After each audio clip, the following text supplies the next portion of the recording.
우리가 이 성경 본문에 보면 우리의 그 손을 너희의 손을 늘어뜨리지 말라 이렇게 말씀하고 있지 않습니까? 대개 우리가 이 손을 늘어뜨릴 때가 언제죠? 기가 죽거나 뭐 소망이 상실되거나 열심히 노력해도 그 결과가 이 생각만큼 미치지 못할 때가 그렇지 않습니까? 이것이 반복되다 보면 이제 절망에 이르게 되고, 절망에 이르게 되면 매사에 이 모든 것에 대해서 선뜻 대답하기도 어렵고 때로는 불가능한 것처럼 이렇게 보일 때가 참 많습니다. 그래서 우리가 믿음 안에서 살면서도 때로는 이 소망이 없는 사람처럼 그렇게 살아갈 때가 있는 것이죠. 어린아이들이 어깨를 축 처졌을 때 부모들이 뭐라고 하니까 야 이놈아 어깨 펴라 이렇게 이제 이야기하는 것들을 우리가 볼 수 있지 않습니까? 사실 아무리 노력하고 새롭게 시도를 해도 계속 무너지고 망가져 버리면 더 이상 이 도전하고 싶은 이런 열정들이 식어지면서 이제 두려움까지 겹치게 되는 것들을 우리가 보게 되는 것이죠. 예수 안에 우리가 믿음 안에서 우리가 산다라고 말하고 있지만 사실 신앙 자체가 흔들릴 때가 있는데, 이럴 때가 언제인가 우리가 생각해 볼 수 있게 되는 것이죠. 기도해도 응답이 없을 때, 부르짖어도 아무런 대답이 없을 때 우리가 굉장히 이 공허한 마음을 안고 돌아설 때가 있는 것이죠. 근데 오늘 이 성경 본문에 보면 이 스바냐 1장에 보면 이 유다 백성들이 정말 하나님의 음성을 듣지 못하고 소망이 없고 이럴 때 그 원인이 무엇인지를 잘 모릅니다. 그런데 이 스바냐를 통해서 여호와의 말씀이니라라고 시작을 하는 이 모습을 보면서 우리가 이 힘이 없고 나약하고 이 손이 축 처지고 소망이 없고 인내하기 어렵고 열정이 식어지는 이 이유, 이 원인을 보면 나와 하나님과의 관계 가운데 무엇이 문제인가를 다시 한번 생각해 볼 수 있도록 하는 것을 우리가 보게 되는 것이죠. 스스로의 힘으로 문제를 해결할 수 없다는 이 절망감이 들 때 매우 힘들어하는 것을 우리가 보게 되는 것이죠.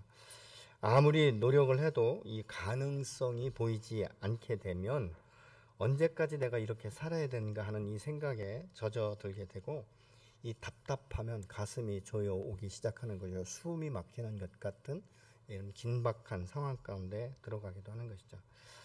이렇게 되면 이 삶의 의욕마저 이 상실하기가 참 쉽습니다.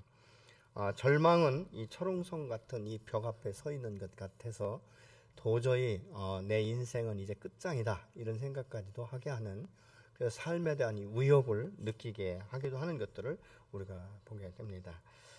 그래서 그 벽 앞에 섰을 때 내가 얼마나 무기력한가, 무능력한가 이런 생각들을 하게 되는 것이죠. 그리고 때로는 지치고 힘들 때 사실 이 곁에 있는 사람들이 위로하고 격려하고 다시 한번 이 소망을 가지고 일어설 수 있는 이런 용기를 부여해야 되는데, 곁에 있는 사람들도 많은 실패를 보다 보니까 그 마음 가운데 어떤 생각이 드냐면, 당신 같은 사람은 사업하면 안 돼. 당신 하나 때문에 얼마나 이 가족들이 지금 고통을 당하고 있는데, 이런 이야기를 하면 사실은 더 깊은 수렁에 빠지는 이런 그 모습을 봅니다.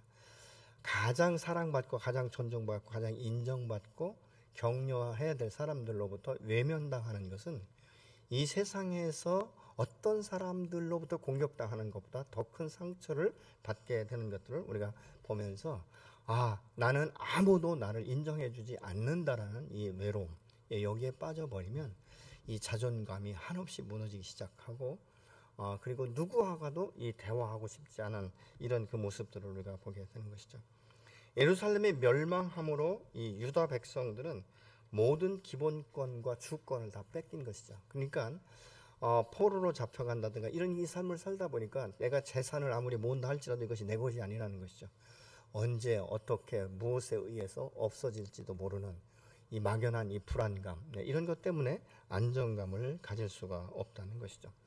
그렇게 되면 어느 곳에 가도 사실은 쉴 곳이 없고 머무를 곳이 없는 이런 일들, 그러니까 이런 일들이 반복되면 내일조차도 기약이 되지 않는, 확신이 없는 이 절망의 상태에 빠진 이 유다 백성들을 향해서 하나님 지금 스바냐를 통해서 새로운 이 삶에 대한 소망을 주시면서 격려를 주시면서 너는 전혀 그런 사람이 아니다라고 말씀합니다. 내가 너를 반드시 일으킬 것에 대한 이 소망을 말씀하고 있는 것을 봅니다.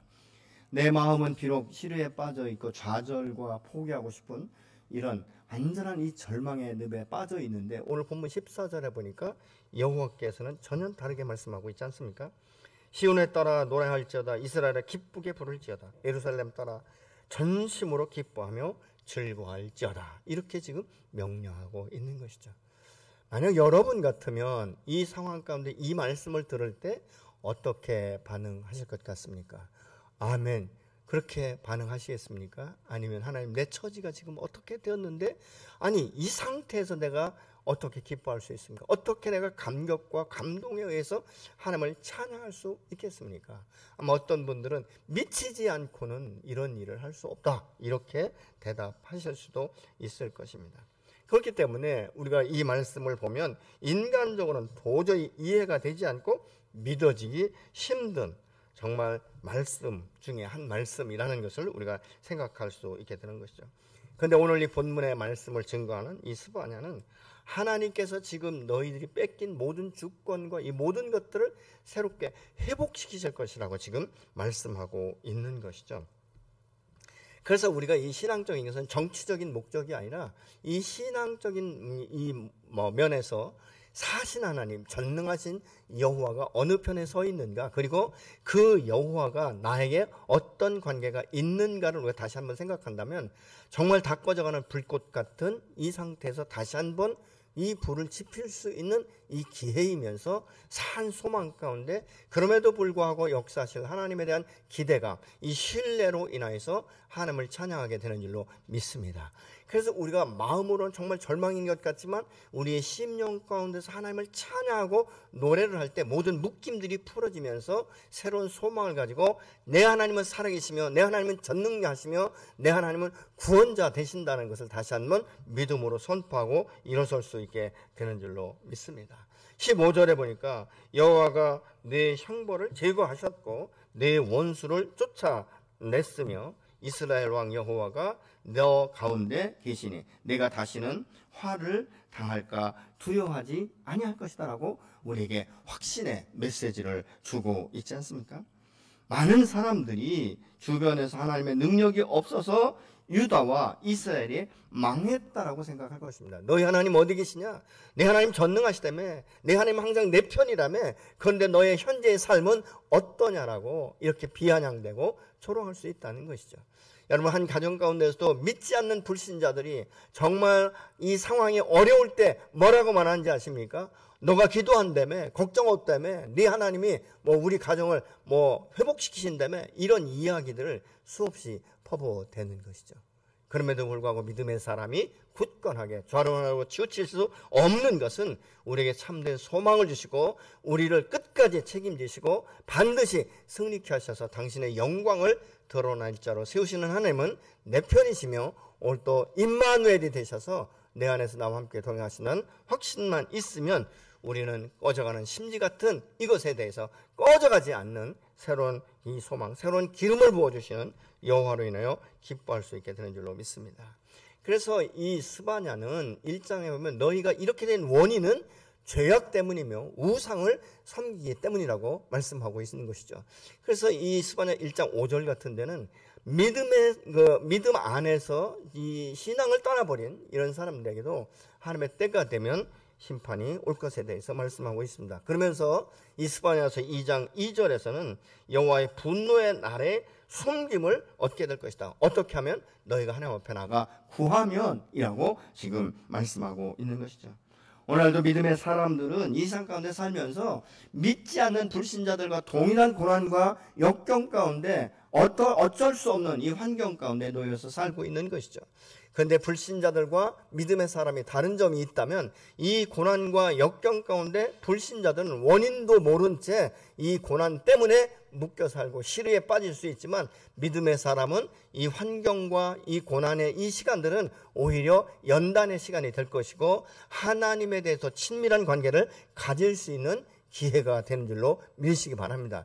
그렇기 때문에 믿음의 사람들은 이 고난과 역경 가운데 좌절과 절망 가운데 빠지는 것이 아니라 오히려 더 하나님을 찾고 찾는 기회가 되면서 하나님과 친밀한 관계를 새롭게 형성해 나가는 기회로 삼아야 될 줄로 믿습니다. 여러분, 하나님의 사람들이 가장 두려워해야 될 것은 문제가 해결되지 않는 것이 아닙니다. 하나님에 대한 침묵인 것이죠. 하나님은 우리의 죄악이 관영하다 할지라도 믿음의 사람이 날마다 하나님 앞에 나와 간구할 때 그 문을 열어주십니다. 피할 길을 내시는 분이십니다. 그러나 이 죄악이 관영한 세대에 나도 모르게 죄악 속에 잠겨 있으면 어느 순간부터는 하나님이 침묵하신다, 그 말입니다. 말씀하지 않는다는 것입니다. 내 발에 정말 긴급한 상황, 정말 내 발에 불이 떨어져서 이 문제를 빨리 해결해야 돼서 때로는 금식하며 부르짖지만 그때도 하나님은 침묵하신다는 것. 여러분, 이것은 우리 믿음의 사람들에게는 말할 수 없는 고난과 고통의 시간이면서 심판의 시간이 되는 것이죠. 그 한 예로 이 구약의 말라기부터 신약이 새롭게 쓰여질 때까지 400년간은 하나님이 침묵하셨습니다.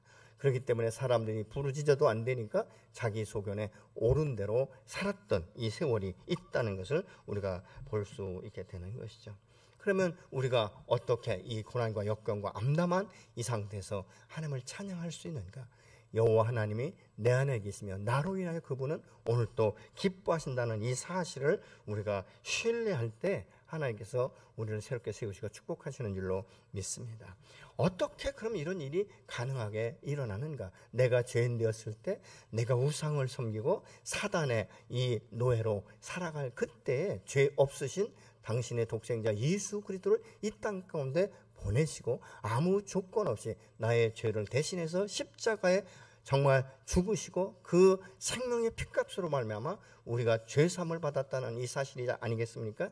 여러분, 내 마음이 얼마나 굳게 닫혔었는지, 예수 그리스도에 대한 이 복음이 전도될 때마다 얼마나 그 사람들을 핍박하고 무시했던지, 그럼에도 불구하고 하나님은 끝까지 나를 포기하지 아니하시고 계시록 3장 20절의 말씀처럼 내 마음의 문을 지속적으로 두드리셔서 나도 모르게 어느 순간에 성령의 그 도우심으로 말미암아 내 마음의 문이 열려서 눈이 뜨여서 내가 죄인인 것을 인정하고 회개하고 돌아왔을 때 하나님이 얼마나 기뻐하시는지, 그러면서 내가 너를 이처럼 사랑했다라고 말씀하시는 그 주님의 사랑이 우리 안에 물밀듯 들어오는 것을 깨닫는 순간부터 우리는 한없는 눈물을 흘릴 수밖에 없지 않습니까? 그러면서 은혜로다, 은혜로다. 이것은 내가 어떤 노력이 아니라 어떤 물질로 인함이 아니라 하나님이 거저주시는 선물이며 믿음의 결과라는 것을 우리가 고백하게 되지 않습니까? 그렇기 때문에 그러므로 인하여서 그때부터는 나를 회복시키신 여호와의 그 은혜를 기억하며 고난과 역경을 함께 통과하게 되는 줄로 믿습니다. 여러분, 하나님께서 우리에게 소망을 회복시키시고 언약을 믿음으로 받게 하시는 이 하나님의 은혜가 있기 때문에 그럼에도 불구하고 우리가 하나님을 찬양할 수 있게 되는 줄로 믿습니다. 많은 사람들이 고통 가운데 있을 때 힘들고 절망적인 문제로부터 빨리 벗어나기만을 바라고 조급해합니다. 그러나 믿음의 사람에게 필요한 것은 일시적인 이 문제, 일회성의 문제 해결이 아니라 그 근원의 문제가 해결되면서 영원토록 은혜의 보좌 앞에서 은혜 안에서 살아가는 것이 축복인 줄로 믿습니다. 그 해결책의 비밀은 다른 것이 아니죠. 너희 하나님이 너희 가운데 계시다는 것입니다. 여러분 안에 여러분의 하나님이 지금도 함께 계십니까? 그럼에도 불구하고 많은 사람들이 환난과 고통이 오면 나는 너의 하나님이며 내가 너와 함께한다는 이 사실을 잊어버리고 그냥 단번에 이 문제만 해결되기를 원하기 때문에 문제가 해결되고 나면 그 은혜를 바로 잊어버리게 된다는 것입니다. 여러분, 우리가 하나님 앞에 은혜 앞에 그 감사하는 것은 일회성이 아닌 것 아니겠습니까? 은혜에 대한 지속성이 있어야 될 줄로 믿습니다. 여러분, 욕심쟁이로 말로 표현할 수 없는 이 야곱은 이 장자권이 얼마나 중요한지를 너무 잘 알고 있었어요. 근데 이 모든 장자권이 이 에서에게 있었기 때문에 이것을 어떻게 취해야 될까? 그러다가 어느 날 이 사냥에 다녀와 정말 허기지고 지쳐서 그냥 죽을 것 같은 이 형 에서가 팥죽 한 그릇 달라고 하니까 장자권을 주면 주겠다라고 말하는, 어떻게 보면 아주 얍삭바른 이 야곱이 장자권을 취하고 나서 보니까 이것만 가지고는 안 되는 것이죠. 아버지 이삭의 축복권을 뺏어야 되는데 이 축복권을 어떻게 뺏을 것인가? 그러면서 이제 어머니와 함께 이 연합해서 아버지 이삭을 속이고 축복권을 받은 것이 문제가 되어서 사실은 형 에서의 낯을 피해서 이 애삼촌의 집으로 보내지 않습니까? 말이 그렇지 이 야곱은 아주 어렸을 적부터 어머니의 엄청난 이 편애를 받고 살던 사람입니다. 이 편애 밑에 살던 사람, 모든 것들이 다 자동으로 공급되는 이 어머니의 곁을 떠나는 것은 어떻게 보면 죽음과 같은 그런 것 아니겠습니까? 그럼에도 불구하고 있으면 형으로부터 완전한 죽음을 맞이할 수밖에 없다는 이 두려움, 이 긴박함 때문에 터덜터덜 홀로 떠나는 그 야곱을 하나님께서는 창세기 28장에 먼저 찾아오셔서 당신이 어떤 분인지를 소개합니다. 나는 너의 조부 아브라함의 하나님이며 내 아비 이삭의 하나님이며 앞으로는 너의 하나님이 될 것이다. 그래서 이 야곱이 말이죠. 그날 밤에 얼마나 큰 은혜를 받았는지 다음날 새벽같이 일어나서 자기가 그 돌베개로 베고 있던 이 베개를 그것 가운데 기둥을 삼고 여호와 하나님께서 어젯밤에 내게 말씀하신 대로 나를 축복하시고 나를 건강하게 보존하셔서 이곳까지 인도하시면 내가 이곳에 성전을 짓겠다라고 말을 합니다. 그리고 서원을 하죠. 그리고 애삼촌 집에 갔는데 갑자기 나혜를 보는 순간에 그냥 완전히 눈이 가버리지 않습니까? 그래서 결혼하기 위해서 14년을 수일같이 여겼더라. 말이 그렇지 여러분 14년? 아마 날짜로 계산하면 얼마나 정말 이 긴 시간입니까? 근데 무보수로 14년을 수일같이 여겼다라고 말합니다. 그리고 이 결혼을 하고 아내를 얻고 났는데 그 다음부터 돌아보니까 자기의 재산이 없는 것 아닙니까? 재산을 모으기 위해서 정신없이 이리 뛰고 저리 뛰는 그 모습을 봅니다. 그 모습을 보면서 오늘날 이 세상 가운데 살아가는 우리의 모습이 아닌가.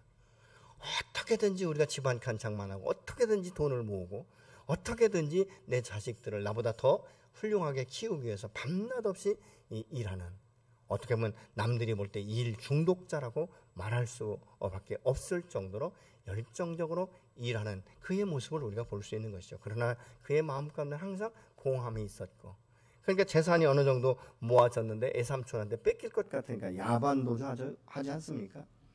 그 애삼촌이 따라와서 붙죠. 근데 여호와 하나님께서 그를 격려하시고 다시 언약을 세우게 하시죠. 그리고 이 형 에서를 만나는 것이 너무 두려워서 약복강나를 홀로 1대1로 하나님과 대면하고 씨름하는 이 모습을 창세기 32장에서 볼 수 있습니다. 그러면서 여호와 하나님께서 말씀하죠. 너는 더 이상 야곱이 아니라 이스라엘이라고 말씀을 하십니다. 완전한 그 안에서 주님과 만나고 씨름하고 자기를 포기하고 이 권리 포기가 되고 나서부터는 야곱의 삶의 변화를 가져오는 것을 볼 수 있게 되는 것이죠. 여호와 하나님께서는 오늘도 저와 여러분을 지속적으로 변화시키시고 당신이 누구이신지를 우리에게 오늘도 나타내 보이시면서 당신 안에서 언약을 성취시키는 축복의 도구요 통로로 세우시는 줄로 믿으시기 바랍니다. 내가 이 세상 가운데 그 무엇이 아무리 많다 할지라도 안정된 것은 없습니다. 그런데 이 마태복음 1장 23절에 보면 예수님께서 이렇게 말씀하시죠. 여호와 하나님께서 우리와 함께 계신다라는 이 말씀을 합니다. 그러면서 내가 이 영원토록 너희와 항상 함께 있을 것이라고 말씀하고 있지 않습니까? 여러분과 함께 동행하시는 하나님 임마누엘의 하나님에 대해서 여러분 얼마나 오늘 신뢰하고 계십니까? 여러분의 인생 전체를 완전하게 위임하고 위탁하고 맡기셨습니까? 그 하나님 항상 우리에게 말씀하시는 것이죠. 하나님 나 너무 힘들어요. 너무 지쳐 있어요. 그럴 때 뭐라고 말씀하시죠? 수고하고 무거운 짐진 자들아 다 내게로 오라. 내가 너희를 쉬게 하리라. 너의 무거운 인생의 짐을 내게 맡겨달라고 오늘 또 말씀하고 있는 것이죠. 그럼에도 불구하고 우리가 그것을 차마 내려놓지 못하고 내 문제는 내가 해결해야 되는 것처럼 그렇게 생활하고 있지는 않습니까? 우리는 환경과 이 문제가 해결돼야 축복이라고 생각하고 있지만 환경의 변화만으로는 내 삶은 전혀 바뀌지 않는다는 사실입니다. 하나님이 내 안에서 나와 함께 하시고 성령의 도심에 의해서 내가 순종할 때 내 삶은 조금씩 보이지 않게 변화되기 시작하는 것이죠. 어느덧 내가 이 산 정상에 올라온 것처럼 내가 예수 그리스도 안에서 믿음이 성장되고 성숙되고 이 과거에는 내 뜻대로 내 의지대로 움직이려고 했지만 이제는 성령의 완전한 이 사로잡힘 가운데 하나님의 음성을 듣지 않고는 움직일 수 없는 그런 이 삶으로 이 계속적으로 우리는 변화되고 오늘 또 성장하고 성숙되어야 될 줄로 믿습니다. 우리가 이 원리를 모르거나 무시함으로 인해서 하나님과의 관계가 막혀서 문제가 오면 답답해지기 시작한다는 것입니다. 그래서 힘든 거예요. 여호와 하나님이 내 안에 계시면서 나의 하나님이 될 때 오는 축복은 우리가 말로 다 표현할 수 없는 것이고 나의 노력과 인내와 열정이 감당할 수 없는 그 위에 넘어서게 하는 축복인 줄로 믿습니다. 여호와가 내 안에 계시고 나와 함께 하신다는 이 확신이 있을 때 비로소 우리의 삶은 변화되기 시작하고 그 열매로 이 땅 가운데 나타나게 되는 것이죠. 17절에 보니까 주 너희 하나님이 너와 함께 계신다. 구원을 베푸실 전능하신 하나님이시다. 너를 보고서 기뻐하고 반기시고 너를 사망으로 새롭게 해주시고 너를 보고서 노래하며 기뻐하실 것이다라고 세번역 성경은 말씀을 하고 있습니다. 하나님의 이 전능하심은 어떤 능력인가? 우리를 구원하시는 능력이다라고 말씀하고 있는 것입니다. 여러분, 절망을 소망으로 바꿀 수 있는 분이 바로 여호와 하나님이신 줄로 믿으시기 바랍니다. 우리의 삶이 살고 죽는 것, 이것이 바로 하나님의 손에 달려 있다는 것입니다. 전능자라는 것은 우리가 온전히 의뢰할 한 분 하나님이시라는 것을 지금 의미하고 있습니다. 그 하나님은 창조주시며 모든 피조 세계를 다스리시고 우리의 인생을 지도하시면서 나를 이 땅 가운데 보내신 목적을 이루기 위해서 오늘도 나를 격려하시고 세우시고 함께 동행하시고 지도하시는 줄로 믿습니다. 요즘에 보니까 이 연세 드신 분들이 참 하나님 앞에 가시는 분들이 많아요. 어저께는 갑자기 밤 12시 한 5분쯤에 우리 동기 목사, 미국에서 사는 동기 목사가 문자가 왔어요. 신학대학 암호암흑의 교수님이 하나님의 부르심을 받았습니다. 깜짝 놀랐어요. 아니 오늘 아침까지도 제가 그분이 보낸 묵상을 받았고 메일을 받았는데 아니 어떻게 이 밤에 갑자기 소천하셨다라고 말하는가. 미국에 있는 이 아들에게 전화할 때 전화를 안 받아요. 그래서 제 동기가 이제 조카가 서울에서 목회를 하는데 제가 그 밤에 12시에 전화를 했어요. 아니 지금 목사님 아니 뭐 총장님이 돌아가셨다는데 어떻게 된 거냐 그랬더니 잠자다 말고 깜짝 놀래가지고 그래요 나 처음 들었는데 내가 빨리 알아보겠다고. 그리고 나니까 막 동기들이 이제 막 거기다 댓글을 다는 거예요. 하나님의 위로가 유가족 위에 있기를 뭐 기도합니다. 막 이런 식으로 막 댓글이 달리는데 갑자기 소천하셨다라고 보낸 사람이 너무나 어처구니 없게 제가 실수로 올렸습니다. 이 얘기를 하는 거예요. 그래가지고 실수로 올릴 게 따로 있지. 막 제 마음 가운데 아니 이분이 무너지면 안 된대. 지금까지도 나하고 뭐 이렇게 하면서도 정말 어떻게 보면 내가 가까이 말하지 않지만 정말 나에게 기둥 같은 그런 교수님이었고 계속적으로 지지하는 교수님이었는데 어떻게 이런 일이 일어날 수 있는가. 그래서 저희 아내를 깨워가지고 이런 얘기를 했어요. 하나님이 요즘 왜 이렇게 몰아가시는지 모르겠다. 그리고 나서 그것이 잘못됐다라는 이 말을 듣는 순간에 얼마나 허망하고 참 그러면서 제가 순간에 느낀 게 뭔지 아십니까? 참 인생의 생사화복은 순간이구나. 이런 것들을 다시 한번 생각해 보았습니다. 여러분, 하나님께서 우리의 숨결을 거두시면 우리는 아무도 어느 순간에 어떻게 가야 될지 알지 못하는 것이죠. 여러분, 하나님 우리의 그 약함을 아시면서 우리에게 약함이 곧 강함이다 이렇게 말씀하고 있지 않습니까? 하나님이 나를 사랑하시는 것은 조건이 없어요. 외모가 헌칠하고 아름답고 지식이 많고 돈이 많고 지혜가 출중하고 아니라는 거예요. 사도 바울은 뭐라고 말합니까? 나의 약함이 곧 강함이다 이렇게 말씀하고 있지 않습니까? 그래서 고린도전서 1장 26절로 29절의 말씀을 같이 보시겠습니다. 형제들아 너희를 부르심을 보라. 육체를 따라 지혜로운 자가 많지 아니하며 문벌 좋은 자가 많지 아니하도다.